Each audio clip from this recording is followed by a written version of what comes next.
आईला जेव्हा कामं करायची असतात तेव्हा ती डिस्टर्बन्स नको म्हणून ती काय म्हणते, दर मोबाईल बघत बस. तर हे कितपत योग्य, आणि जर हे नसेल करायचं तर त्याला ऑप्शन काय सजेस्ट करावं? मी पण काय केलं ते मी सांगेन. बघा, आईला हे नेहमी होतं की बाबा मला काम करायचं आहे, मुलगा त्रास देतोय किचनमध्ये किंवा अजून काय, तर मला बसून द्यायचे, मोबाईल दिला की माझा अर्धा पाऊण तासात काम पटापट निपटणार.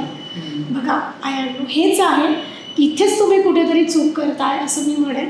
मोबाईल देण्यापेक्षा तुम्ही त्यांना किचनमध्ये घेऊन जा. आपल्याकडे कुठे होते सर मोबाईल? नव्हते. मग ते फक्त तुम्ही आठवा की तुमच्या आईने तुम्हाला कसं मोठं केलेलं आहे, बरोबर, आणि तिथे तुम्ही हे करा. मोबाईल तुम्हीही ठेवून द्या.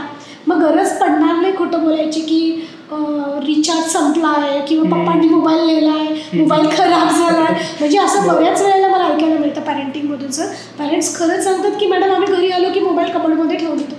का गरज पडली पाहिजे तुम्हाला? नाही, तुम्ही मुलांशी बोला.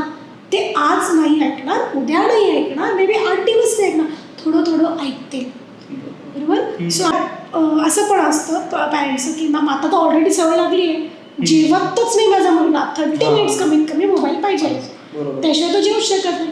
मान्य आहे, एका दिवसात कोणाची सवय मोडणार नाही.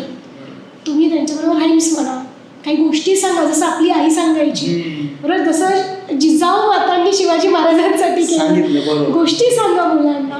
कारण गोष्टी खूप छान लक्षात येतात, त्याच्यामधून त्यांना खूप चांगले मॉरल्स मिळतात. आणि जेव्हा हे करतील ना सर, हळूहळू होईल, ही गोष्ट एकदम होणार नाही.